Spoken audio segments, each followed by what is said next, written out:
ఇదిగో బాబు, 2 గుడ్ల ఆమ్లెట్ అంటే ఎలా పడితే అలా కాదు. నేను చెప్తాను అలానే చేయాలి. ఇప్పుడు ఒక టమాటా తీసుకో. ఓయ్, ముందే చెప్తున్నాను, సగం టమాటాను మాత్రమే వేయాలి. ఒక పచ్చిమిరపకాయ తీసుకో. తీసుకున్నావా? దాన్ని నిలువుగా కాకుండా గుండ్రంగా కట్ చేయి, కానీ చిన్నగా.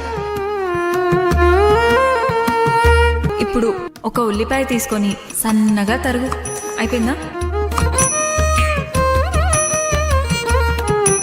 ఇప్పుడు ఇవన్నీ తీసుకొని ఒక గిన్నెలో వేసావా? ఇప్పుడు 2 గుడ్లు కొట్టు. ఇదిగో, ఇప్పుడే చెప్తున్నాను, అందులో పెంకు పడిందో అయిపోయావే. కొంచెం ఉప్పు, కొంచెం కారం వేసి బాగా కలుపు.